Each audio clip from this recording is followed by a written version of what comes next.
أعوذ بالله من الشيطان الرجيم بسم الله الرحمن الرحيم والفجر وليال عشر والشفع والوتر والليل إذا يسر هل في ذلك قسم لذي هجر ألم تر كيف فعل ربك بعاد إرم ذات العماد التي لم يخلق مثلها في البلاد وثمود الذي جابوا الصخر بالواد وفرعون ذي الأوتاد الذين طغوا في البلاد فأكثروا فيها الفساد فصب عليهم ربك صوت عذاب إن ربك لبالمرصاد فأما الإنسان إذا ما ابتلاه ربه فأكرمه ونعمه فيقول ربي أكرمن وأما إذا ما ابتلاه ربه فقدر عليه رزقه فيقول ربي أهانن كلا بل لا تكرمون اليتيم ولا تحاضون على طعام المسكين وتأكلون التراث أكلا لما وتحبون المال حبا جما كلا إذا دكت الأرض دكا دكا وجاء ربك والملك صفا صفا وجيء يومئذ بجهنم يومئذ يتذكر الإنسان وأنى له الذكرى يقول يا ليتني قدمت لحياتي فيومئذ لا يعذب عذابه أحد ولا يوثق وثاقه أحد يا أيتها النفس المطمئنة ارجعي إلى ربك راضية مرضية فادخلي في عبادي وادخلي جنتي صدق الله العلي العظيم.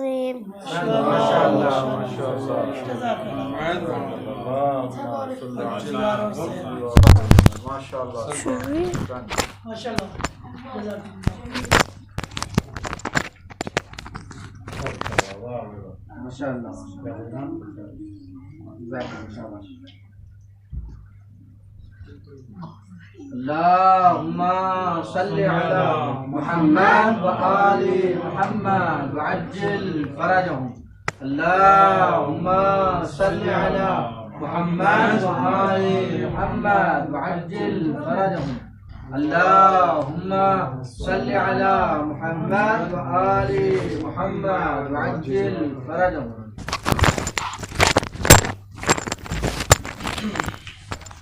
صلوات پڑھیں مل جل کر محمد والا محمد. اللهم صل على محمد وآل محمد.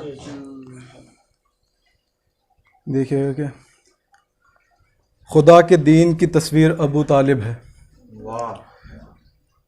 یہ ایک مصرع ہوا تھا کراری میں جشن ابو طالب میں، اسی پہ کہنے کی کوشش کی. دیکھیے کہ خدا کے دین کی تصویر ابو طالب ہے، قرآن پاک کی تفسیر ابو طالب ہے. خدا کے دین کی تصویر ابو طالب ہے، قرآن پاک کی تفسیر ابو طالب ہے. اے مسلمان تو عمران کو کہہ لے کافر، اے مسلمان تو عمران کو کہہ لے کافر. دین اسلام کی توقیر ابو طالب ہے، دین اسلام کی توقیر ابو طالب ہے. یہ مانتا ہوں محمد ہے دین کے پیکر، یہ مانتا ہوں محمد ہے دین کے پیکر. ہم اگر نور کی تنویر ابو طالب ہیں، ہم اگر نور کی تنویر ابو طالب ہیں. پڑھی ہیں جتنی نمازیں علی و احمد نے، پڑھی ہیں جتنی نمازیں علی و احمد نے، ہے نمازوں میں جو تکبیر ابو طالب ہیں، ہے نمازوں میں جو تکبیر ابو طالب ہیں. ایک صلوات پڑھی مل جائے گا محمد والے محمد.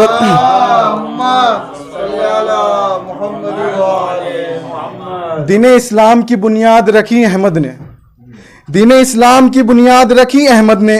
اسی اسلام کی تعمیر ابو طالب ہے، اسی اسلام کی تعمیر ابو طالب ہے. اور نبی کے کہنے سے لکھی تھی صلح حیدر نے، نبی کے کہنے سے لکھی تھی صلح حیدر نے. حدیبیہ کی وہ تحریر ابو طالب ہیں، حدیبیہ کی وہ تحریر ابو طالب ہیں. بطور خاص کہ اہل کفار کو اسلام میں لانے کے لیے، اہل کفار کو اسلام میں لانے کے لیے رسول پاک کی تقریر ابو طالب ہیں،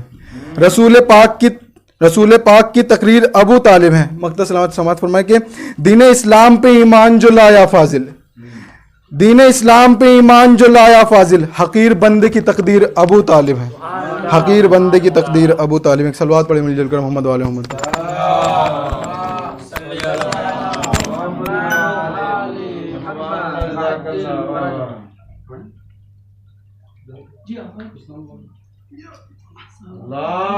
اللهم صل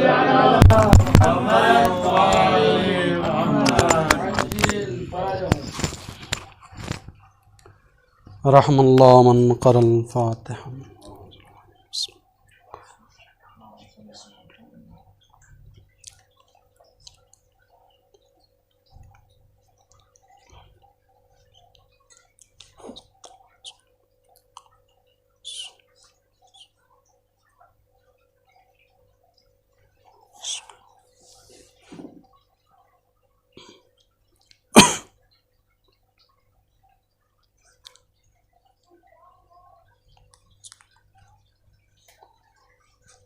لا حول ولا قوة إلا بالله العلي العظيم.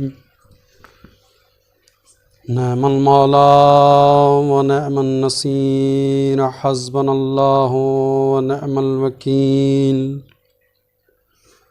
أعوذ بالله من الشيطان الرجيم، بسم الله الرحمن الرحيم. رب اشرح لي صدري ويسر لي أمري واحلل عقدة من لساني يفقهوا قولي. الحمد لله الذي جعلنا من متمسكين بولاية علي بن أبي طالب، ثم الصلاة والسلام والتحية والإكرام على أشرف الأنبياء والمرسلين جد الحسن والحسين مولانا ومولى الثقلين أبي القاسم محمد.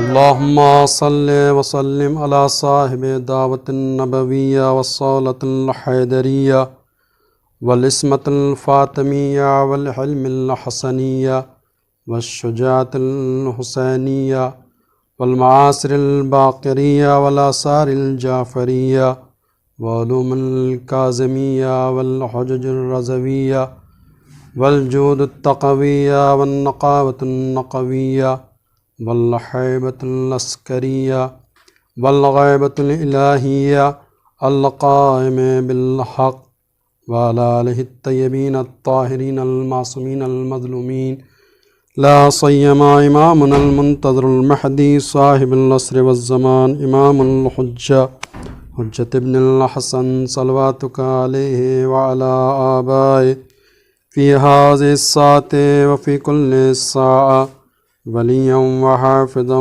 وقائدا وناصرا ودليلا وعينا حتى تسكنه أرضك طوعا وتمتع فيها طويلا.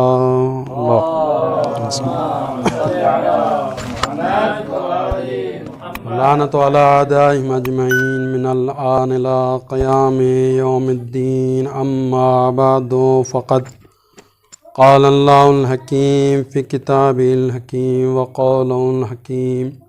بسم الله الرحمن الرحيم. لقد من الله على المؤمنين إذ بعث فيهم رسولا من أنفسهم يتلو عليهم آياته ويزكيهم ويعلمهم الكتاب والحكمة وإن كانوا من قبل لفي ضلال مبين. درود بر محمد.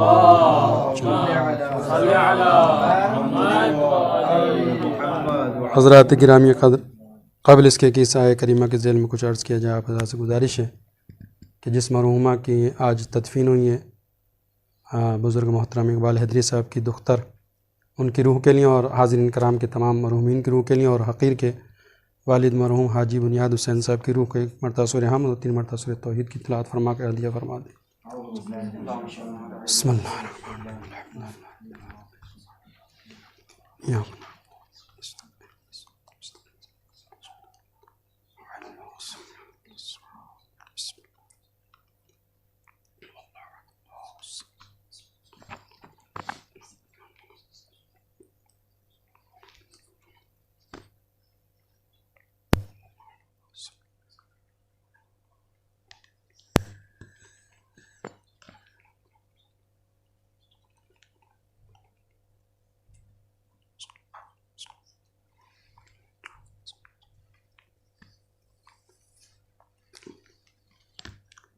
معزز سامعین کرام، عاشقان سرکار رسالت مآب حضرت محمد مصطفیٰ صلی اللہ علیہ وآلہ وسلم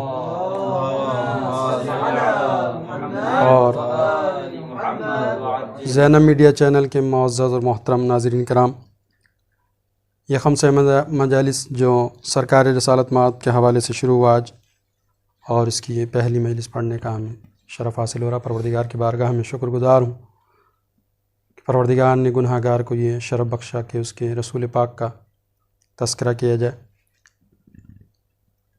آج کی یہ شب عالم اسلام کے لیے بہت اہم شب ہے، اور ہم بغیر کسی مذہب و ملت کی قید کے عالم اسلام کو لمحے فکریہ دینا چاہتے ہیں کہ اس کائنات کے اندر جو بھی چیز خلق کی گئی ہے وہ سب و سب صدقہ ہے حضرت محمد مصطفیٰ صلی اللہ علیہ وآلہ وسلم کی جوتیوں کا۔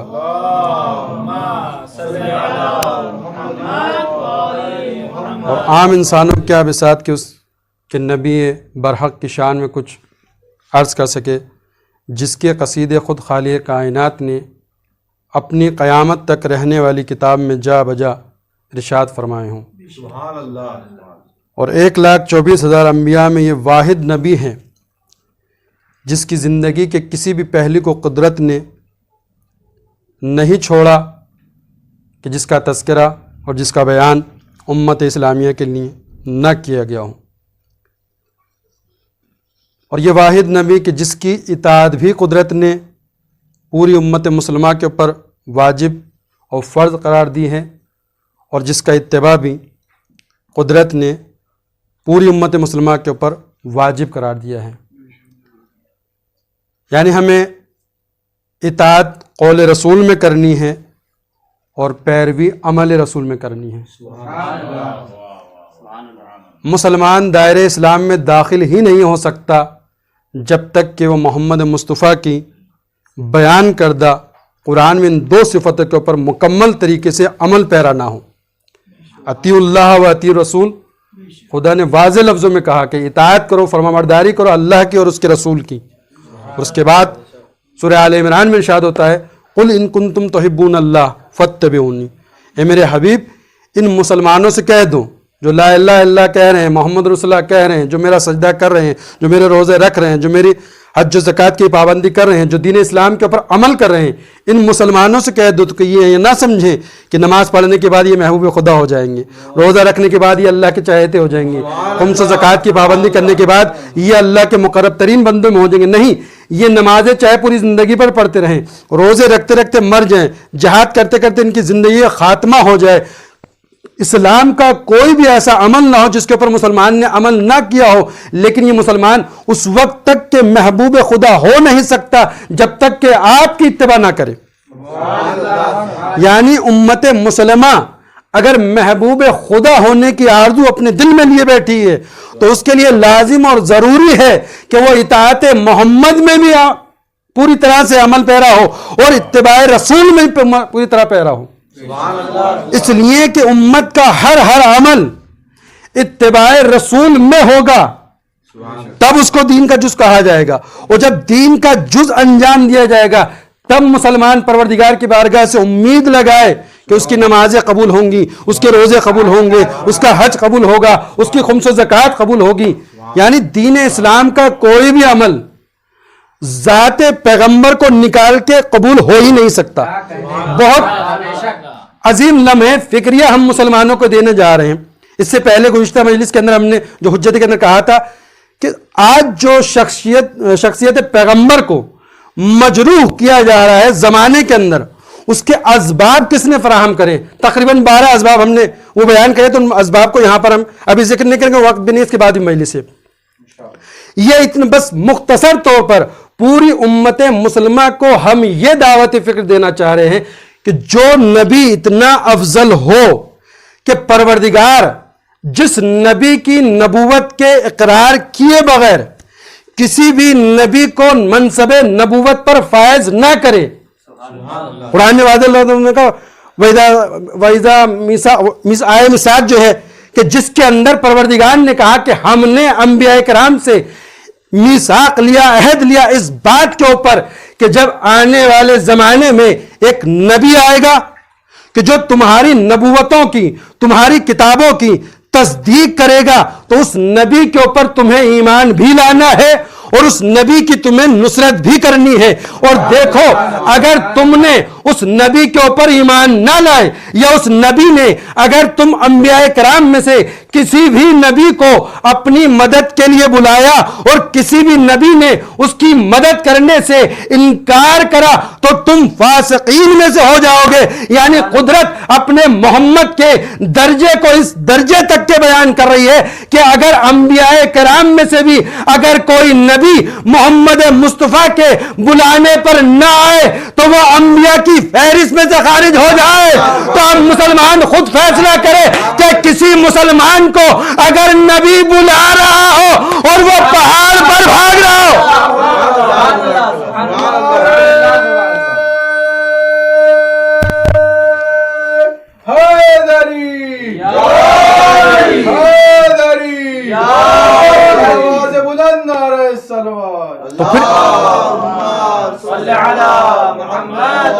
تو پھر ایسے انسان کا مسلمان تو کیا اسلام سے دور دور تک کے کوئی رابطہ نہیں ہو سکتا. اس لیے کہ ہم پورے عالم اسلام کے مسلمانوں کو ہم لمحے فکریہ دے رہے ہیں، نہ سنی نہ شیعہ.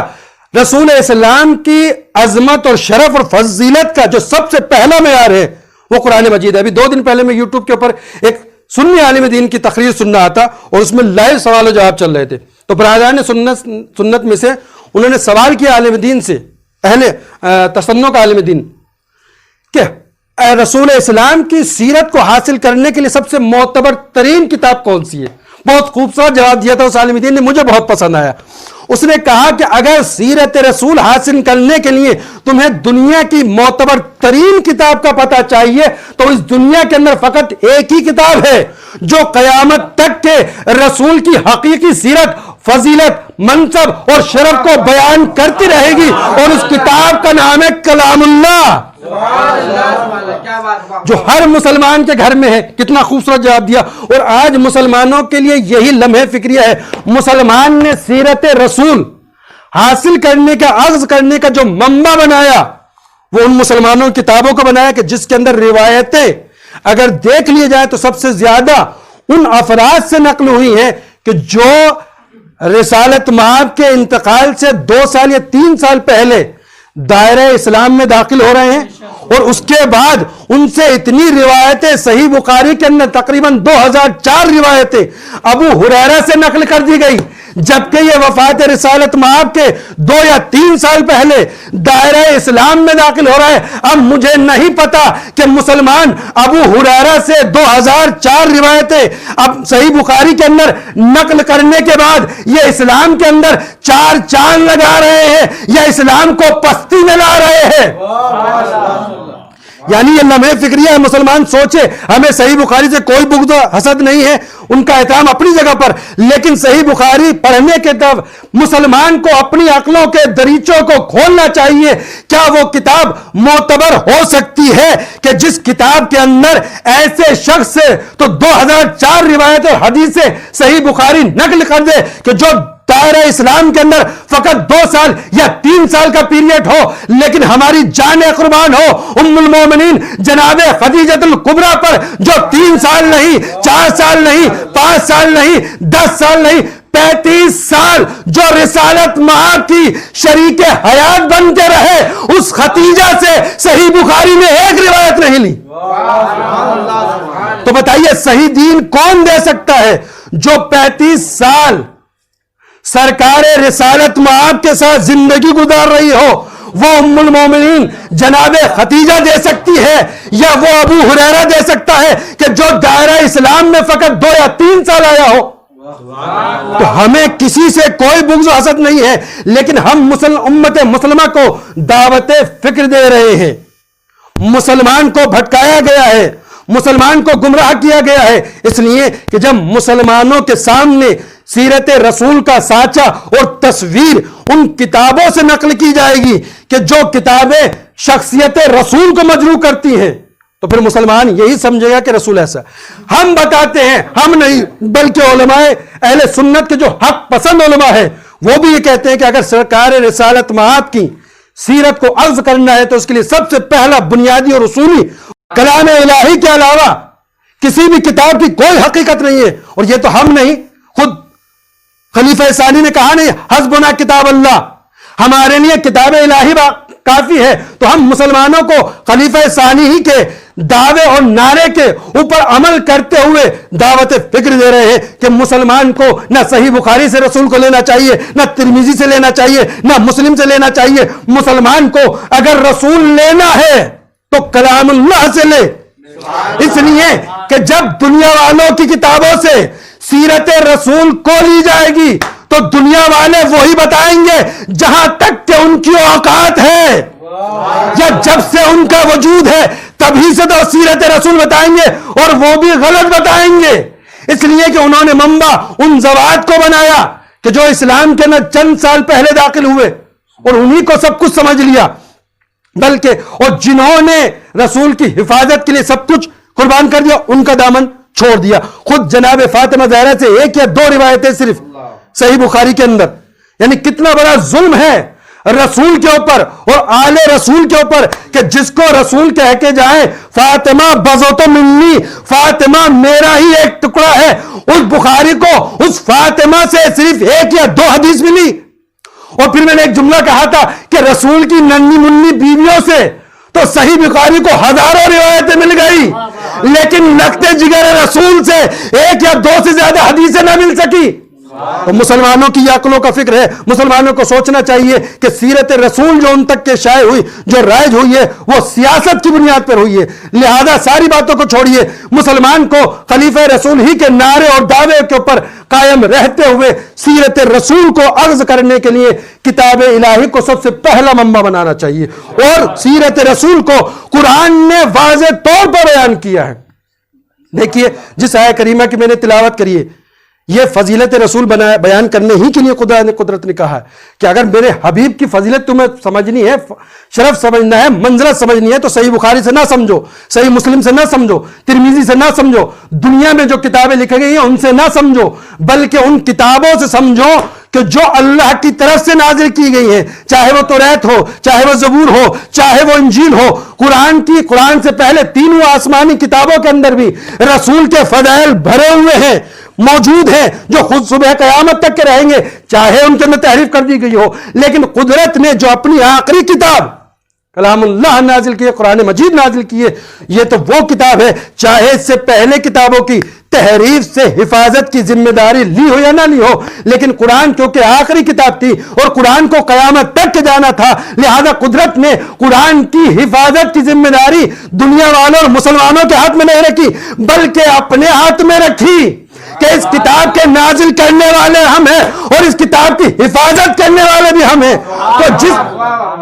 تو جس کتاب کی حفاظت خود خالق کائنات کرے، اس میں کسی طرح کی تحریف اور تبدیلی نہیں ہو سکتی. لہذا مسلمان کو سیرت رسول حاصل کرنے کے لیے سب سے پہلے قرآن مجید کو اپنا منبع بنانا چاہیے، ماخذ بنانا چاہیے کہ قرآن ذات رسول کے بارے میں کیا کہہ رہا ہے. ایک درود پڑھے محمد و آل محمد.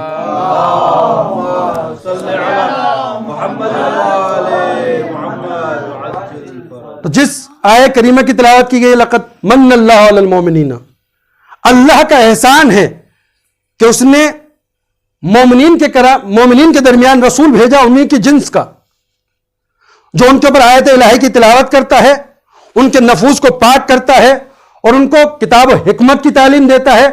اور اس کے بعد یہ بھی جس امت میں بھیجا جا رہا ہے ان کی بھی حیثیت اور حالت بتا دی کہ یہ جس میں بھیجا جا رہا ہے ان کی کیا، یہ پہلے سے کھلی ہوئی گمراہی کے اندر مبتلا تھے. وَإِن كَانُوا مِن قَبْلُ لَفِي ضَلَالٍ مُبِينٍ، کہ بے شک یہ جن کے اندر بھیجا جا رہا ہے نبی، یہ لوگ پہلے ہی سے کھلی ہوئی گمراہی کے اندر مبتلا تھے. لہذا معلوم یہ ہوا کہ ہمیں جو سیرت رسول، جو اخلاق رسول، جو زندگی رسول لینی ہے، وہ سب سے پہلے ہم قرآن مجید کی طرف رجوع کریں. اچھا دیکھیے، جب دنیا والوں کی کتابوں سے ہم رسول لیں گے تو دنیا والوں کی کتابیں تو یہی کہیں گی کہ یہ 40 سال بعد نبی ہوئے، نبی کو پڑھنا لکھنا نہیں آتا تھا، نبی ہم جیسا تھا. جب ہم دنیا والوں کی کتابوں سے سیرت رسول لیں گے تو دنیا والے یہی بیان کریں گے. لیکن آئیے اب قرآن سے پوچھتے ہیں، ایک اللہ کی کتاب تو بتا، کیا یہ نبی 40 سال کے بعد نبی بنا؟ کیا یہ نبی عام انسانوں جیسا بشر تھا؟ تو قرآن مجید میں مسلمان جا کر جو تلاوت کرے، غور و فکر کرے کہ نبی آخر سے جب بھی قدرت نے خطاب کیا ہے تو وہاں پر اذا کا لفظ استعمال کرا. وَإِذْ قَالَ رَبُّكَ لِلْمَلَائِكَةِ إِنِّي جَاعِلٌ فِي الْأَرْضِ خَلِيفَةً. میرے نبی اس وقت کو یاد کرو جب تمہارا پروردگار ملائکہ کے درمیان یہ اعلان کر رہا تھا کہ میں زمین پر اپنا خلیفہ بنانے والا ہوں. میرے نبی اس وقت کو یاد کریے جب نوح کشتی بنا رہے تھے. میرے پیغمبر اس وقت کو یاد کریے جب ابراہیم آگ کے درمیان جا رہے تھے. میرے پیغمبر اس وقت کو یاد کریے جب موسیٰ دریا نیل سے گزر رہے تھے. تو قدرت نے جہاں جہاں پر بھی اپنے محمد سے خطاب کرا تو یہ کہا میرے نبی اس وقت کو یاد کریے، میرے نبی اس وقت کو یاد کریے، میرے نبی اس وقت کو یاد کریے. اچھا مسلمانوں سے، امت مسلمہ سے ہم دعوت فکر دے رہے ہیں اور سوال کرنا چاہ رہے ہیں کہ یہ لفظ کب استعمال ہوتا ہے. امت مسلمہ غور کرے کہ نبی کب سے نبی تھا. یہ لفظ قدرت کا استعمال کرنا کہ میرے نبی اس وقت کو یاد کریے، میرے نبی اس وقت کو یاد کریے، انسان یہ لفظ استعمال کب کرتا ہے؟ دیکھیں یہ لفظ اس وقت استعمال ہوتا ہے کہ جب مخاطب اس وقت موجود ہو. فرض کریے کل حرم کے اندر کوئی معجزہ رونما ہو جائے اور ہم اور مولانا میراث صاحب وہاں پر موجود تھے، اور اب اس وقت میں کہوں کہ مولانا میراث صاحب کل والا معجزہ آپ کو یاد ہے، تو اس کے معنی یہ ہے کہ جب معجزہ ہوا تھا حرم میں تو مولانا میراث موجود تھے، ورنہ اگر یہ موجود نہ ہوتے تو یہ پلٹ کے کہہ سکتے کہ میں تو تھا ہی نہیں. تو آپ کہہ کیوں رہے ہیں کہ اس معجزے کو یاد کریے جو کل بی بی کے حرم میں ہوا؟ تو قدرت نے اپنے محمد سے جب بھی خطاب کرا یہ کہہ کے کرا کہ میرے محمد اس وقت کو یاد کریے جب ہم آدم کی خلافت کا اعلان کر رہے تھے، میرے محمد اس وقت کو یاد کریے جب موسیٰ دریا میں راستہ بنا رہے تھے، میرے پیغمبر اس وقت کو یاد کریے جب موسیٰ منڈوں کو زندہ کر رہے تھے، میرے پیغمبر اس وقت کو یاد کریے کہ جب نوح کشتی جلا رہے تھے. یہ ان الفاظ کا استعمال کرنا اس بات کی دلیل ہے کہ جب آدم بن رہے تھے محمد موجود تھے، نوح سفینہ چلا رہے تھے محمد مصطفیٰ موجود تھے، عیسیٰ مردوں کو جلا رہے تھے محمد مصطفیٰ موجود تھے. یہ کائنات خلق ہو رہی تھی محمد مصطفیٰ موجود تھے. تو جو کائنات سے خلق ہونے سے پہلے موجود ہو اس ذات کا نام ہے محمد مصطفیٰ. ایک درود پڑھے محمد وآل محمد.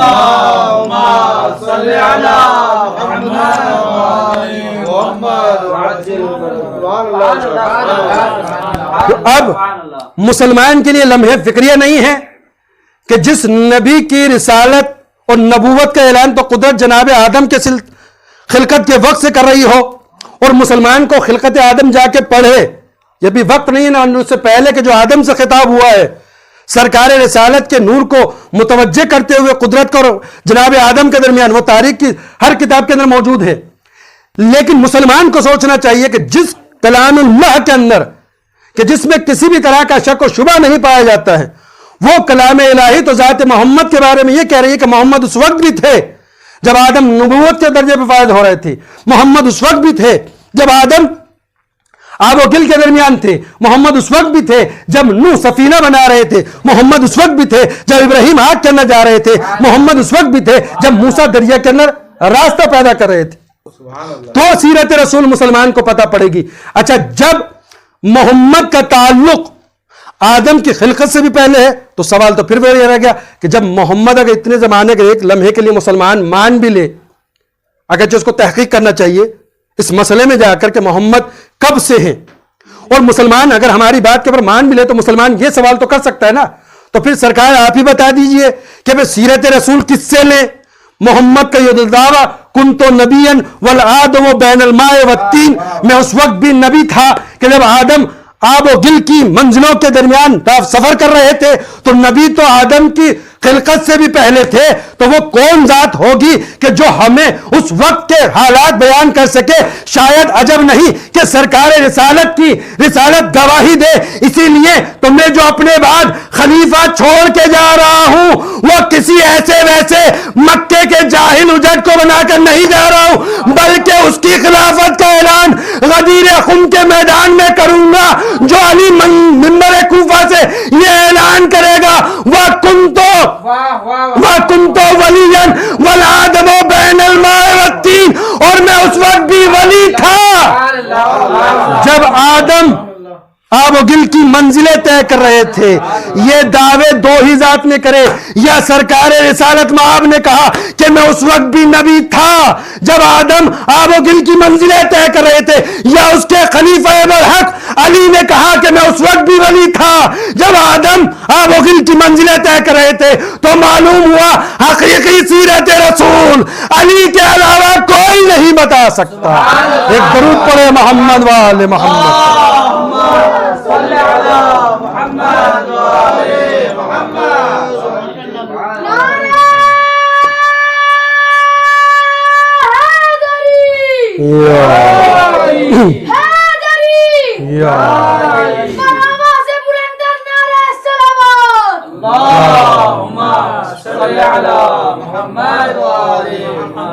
تو مسلمانوں کو ہم دعوت فکر دے رہے ہیں. دامن وقت میں اتنی گنجائش نہیں ہے کہ گفتگو کو اور طویل کیا جائے، لیکن ہم ایک ربط دیں گے. پہلی جو بات مسلمانوں کو سمجھنا چاہیے وہ کہ سیرت رسول کس سے لیں؟ سیرت رسول اس سے لیں کہ جو اس وقت کا دعویٰ کرو کہ جب سے رسول ہے. اچھا، اب اس دنیا کے اندر بھی کوئی سیرت رسول بتانے والا ہے یا نہیں؟ مسلمان کہے کہ آپ کا دعویٰ یہ کہ آپ ہمیں سیرت رسول جو ہے قرآن سے لینا چاہیے. قرآن کی ہر آیت مسلمان کے سمجھ میں نہیں آتی ہے. مسلمان کے ہم بھی نہیں سمجھتے، یعنی جو دعویٰ کرتے ہیں جو حق پہ ہونے کا، ہم بھی قرآن کی ہر آیت کو نہیں سمجھ سکتے. ہم محتاج ہیں کسی ایسے ذات کے کہ جو بیان دے، اس کا بیان وہی ہو کہ جو رسول کا بیان ہو. اچھا، قرآن مجید میں جہاں پر بھی رسالت کے متعلق آیات ملے گی، یہ پھر ہم پوری امت مسلمہ کو دعوت فکر دے رہے ہیں کہ رسالت رسول خدا کی رسالت کے متعلق جتنی بھی آیتیں ملیں گی ان کی آپ تلاوت کر لیں، یا جو ہم نے تلاوت کی ہے جس آیت کی لقد من اللہ، اس آیت کے اندر بھی غور و فکر کر لیں کہ اس دور کے اندر بھی کون سیرت رسول کو دے سکتا ہے. آیت نے کیا کہا؟ لقد من اللہ علی المؤمنین اذ بعث فیہم رسولا من انفسہم، یہاں تک کہ تو ٹھیک ہے. اس کے بعد قرآن کیا ہے؟ یتلو علیہم آیات ہی.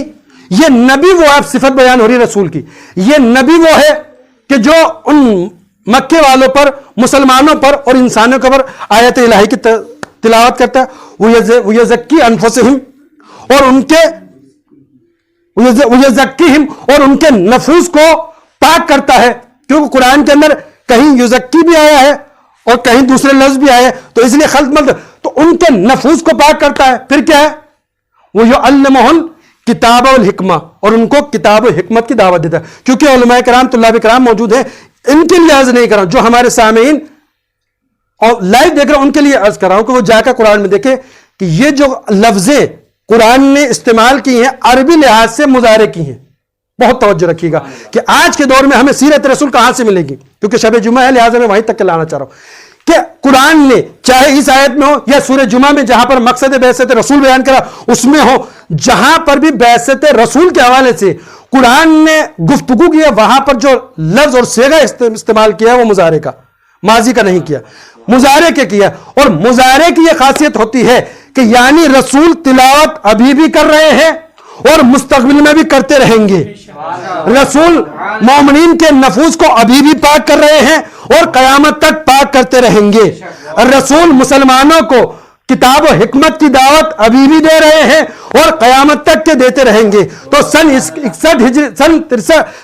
11 ہجری تک کے تو یہ بات سمجھ میں آتی ہے کہ رسول تلاوت کر رہے ہیں وہ کرتے رہیں گے، رسول نفسوں کو پاک کر رہے ہیں وہ کرتے رہیں گے، رسول تزکیہ نفس کر رہے ہیں وہ کرتے رہیں گے. لیکن جب 11 ہجری میں رسول کی شہادت واقع ہو جاتی ہے تو کیا آیت منسوخ ہو گئی؟ نہیں، آیت منسوخ نہیں ہے.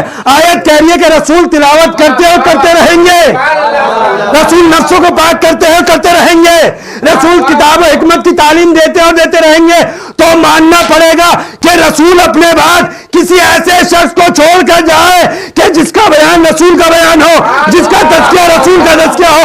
یہی وجہ تھی کہ آخر وقت میں رسول نے کہا انی تارکم فیکم الثقلین، کتاب اللہ و عترتی اہل بیتی، میں تمہارے درمیان دو گراں قدر چیزیں چھوڑے جا رہا ہوں، ایک اللہ کی کتاب، ایک میرے اہل بیت۔ تو یا رسول کتاب خدا کی تلاوت دیں گے یا اس کے اہل بیت دیں گے، اور آج بھی ایک پردے غیب میں اسی رسول کا ایک وارث ہے۔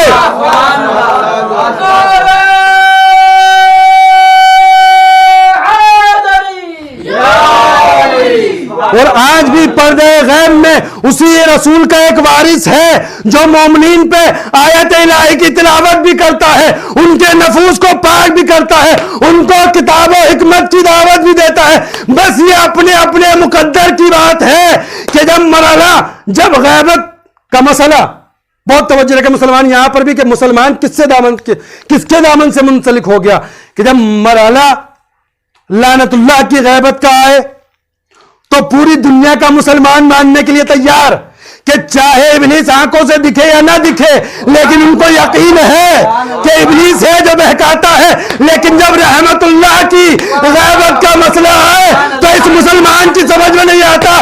تو بھائی یہ تو اپنے اپنے مقدر کی بات ہے کہ کوئی لعنت اللہ کی غیبت پہ اختیار رکھتا ہے، کوئی رحمت اللہ کی غیبت کا عقیدہ رکھتا ہے۔ ایک درود پڑھے محمد والے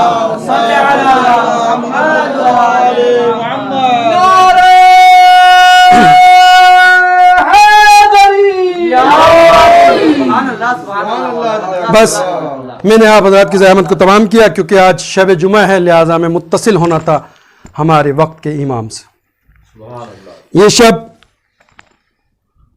جو عاشورہ، بلکہ عاشورہ سے بھی بڑی قیامت خیز شب ہے، پورے عالم اسلام کے مسلمان کو آج کی شب مجلس و ماتم برپا کرنا چاہیے، گریہ کرنا چاہیے۔ کیا امت مسلمہ کے لیے یہ رونے کا مقام نہیں ہے کہ وہ رحمت العالمین نبی کہ جس کو پروردگار نے کائنات کی ہر شے کے لیے رحمت بنا کر بھیجا تھا، آج کی شب وہ رسول اس دنیا سے سفر کرنے والا ہے؟ کیا مسلمان کے رونے کے لیے بات کافی نہیں ہے کہ جو رسول ان کی ہدایت کے لیے آیا تھا، وہ رسول اب اس دنیا سے آخرت کا سفر کر رہا ہے؟ رسول نے اعلان کر دیا کہ میں چند دنوں کا مہمان ہوں۔ ہاں، یہ قیامت کی راتیں ہیں، جو فاطمہ زہرا کے دل سے پوچھے یہ قیامت کی راتیں ہیں، کوئی علی کے دل سے پوچھے یہ قیامت کی راتیں ہیں، کوئی حسن حسین کے دل سے پوچھے کہ جنہیں یہ یقین ہے کہ نانا چند دنوں کے بعد ہمیں چھوڑ کر چلے جائیں گے، ہم یتیم ہو جائیں گے۔ ارے رسول بھی جانتے تھے کہ رسول کی وفات کے بعد امت مسلمہ اجر رسالت کس طرح سے ادا کرے گی، اس لیے رسول نے بیان بھی کر دیا تھا، ارے میں دیکھ رہا ہوں تم کس طرح سے میری بیٹی فاطمہ زہرا پہ ظلم ڈھا رہے ہو، اجرکم اللہ، خدا کوئی غم نہ دے سوائے مظلومیت رسول خدا کی۔ ہاں یہ رسول کی مظلومیت ہے کہ جو رسول پوری امت مسلمہ کے لیے اپنا سب کچھ قربان کر دیا، وہ امت آخر وقت میں رسول کو قلم و دوات بھی نہ دے سکی۔ ارے اس سے بڑی بدبختی امت مسلمہ کی کیا ہوگی جس نبی نے ہمیشہ دیا ہے، کبھی مانگا نہیں۔ ارے چند ظالموں نے رسول کو قلم و دوات بھی نہیں دیا۔ اجرکم اللہ، وہ وقت بھی آ گیا، رسول نے آنکھیں بند کی، فاطمہ زہرا زارو قطار رونے لگی، مولا کائنات رسول خدا کے جنازے سے لپٹ گئے، لیکن امت کی کمزوری دیکھیے۔ ارے امت کو روتے روتے مر جانا چاہیے تھا، لیکن تاریخ نے لکھا کہ رسول کا جنازہ چھوڑ کر مسلمان بعد سقیفہ میں چلے گئے، خالی رسول کا جنازہ، مولا کائنات اور چند چاہنے والوں نے غسل و کفن دیا۔ ارے چند صحابہ کے ساتھ رسول کا جنازہ سپرد عہد کر دیا گیا، چند مسلمانوں کے علاوہ کوئی رسول کے جنازے میں شریک نہ ہو سکا۔ ارے یہ اہل بیت کی مظلومیت ہے کہ رسول کے جنازے میں فقط چند آدمی تھے، اور جب اسی رسول کے نواسے کا جنازہ علی کے گھر سے نکلا، ارے چاہتے تھے کہ پہلوے رسول میں حسن کو دفن کر دے، لیکن کسی ظالمہ نے کہا میں حسن کو رسول کے پہلو میں دفن، کہ اس ملونہ نے تیر اندازوں کو حکم دیا حسن کے جنازے پر تیر برسائے جائے۔ ارے 70 تیر غریب زہرا حسن کے لاشے میں پیوست ہو گئے۔ یہ دو ہی لاشیں یا کسی لاشے میں ہم نے تیر پیوست دیکھے یا کسی لاشے کو تیروں پر معلق دیکھا؟ اجرکم اللہ، خدا کوئی غم نہ دے۔ ارے مجھے نہیں پتا کہ عباس جیسے بہادر کے ہوتے ہوئے حسین نے کس طرح سے حسن کا جنازہ واپس بیت الشرف ملا۔ ارے یہ تاریخ کا واحد جنازہ ہے جو گھر سے رخصت ہونے کے بعد دوبارہ پلٹ کر گھر میں آیا تو زینب نے کہا بھیا حسین، میں نے تو اپنے بھیا کو سفید کفن پہنایا تھا، یہ کفن سرخ کیسے ہو گیا؟ حسین نے رو کر کہا زینب امت نے اجر رسالت علی لعنت اللہ قوم الظالمین سیعلم الذین ظلموا ایام انا للہ و انا الیہ راجعون۔ بار الہ تیری بارگاہ میں دعا گو، شب جمعہ ہے، ہمارے اس آنسوؤں کو بمال فاطمہ زہرا سلام اللہ علیہ میں جگہ عنایت فرمانا، اور پروردگار ہماری تیری بارگاہ کے اندر قبول فرمانا۔ بار الہ تیری بارگاہ میں دعا گو ہیں اس فرش ادا کے حقیقی وارث امام زمانہ علیہ السلام پر اپنا درود و سلام نازل فرما، ان کو اپنے حفظ و امان میں رکھنا، امام زمانہ علیہ السلام کے تمام دشمنوں کو نابود فرما۔ پروردگار زمانہ بہت بڑا شوب ہے، ہم مظلوموں کا اور امتحان نہ لے، ہمارے حقیقی وارث امام زمانہ علیہ السلام کے ظہور کے اندر تعجیل عطا، اور ہم سب کو ان کو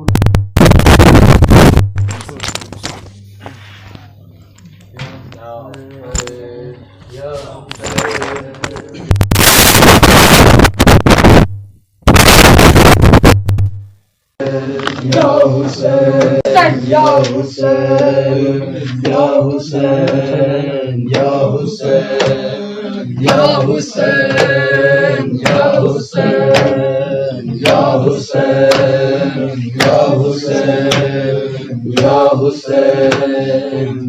حسین یا حسین یا حسین۔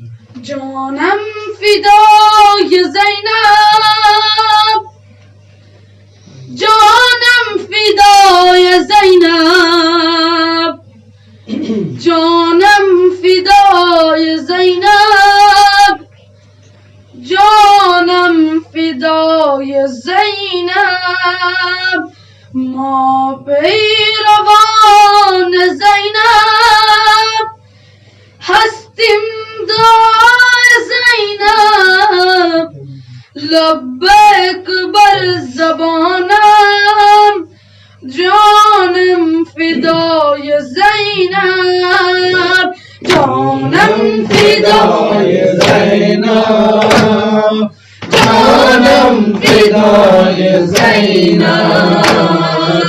جانم فدای زینب، جانم فدای زینب۔ مشکل ہے دور پھر بھی ہرگز نہ ہم ڈریں گے، کٹ جائے چاہے سر بھی حق کے لیے لڑیں گے،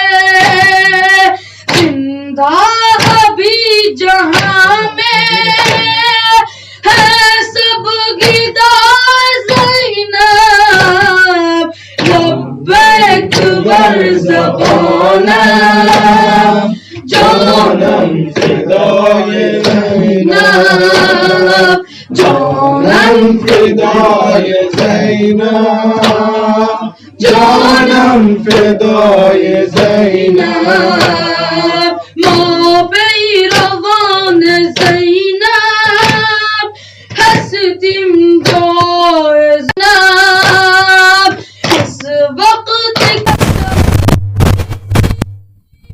جانم فدای زینب افکار مرحبی کا تدبیر سے کچل دے بیعت کا ذکر آئے انکار سے مسل دے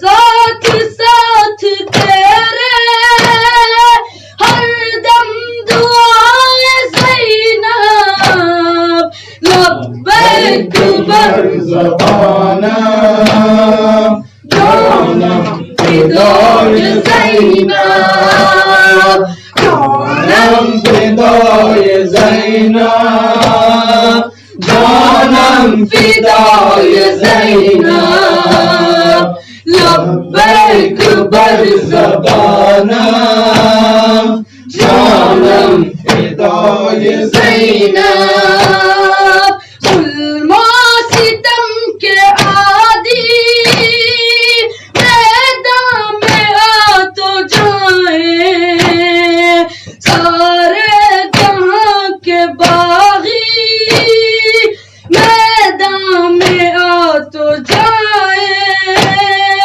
ہے منتظر سبھی کی کربا بلائے زینب لبیک بر زبانم جانم فدای زینب جانم فدای زینب جانم فدای زینب لبیک بر زبانم جانم فدای زینب زینب کے صبر پہ تو ہے ناز مصطفیٰ کو حیران کر دیا ہے زینب نے انبیاء کو خالق بھی کر رہا ہے اب تو ثنا زینب جانم فدای زینب جانم فدای زینب ما پیروان زینب هستیم دعای زینب لبیک بر زبانم جانم فدای زینب یا حسین یا حسین یا حسین یا حسین یا حسین یا حسین یا حسین یا حسین یا حسین یا حسین یا حسین یا حسین یا حسین یا حسین یا حسین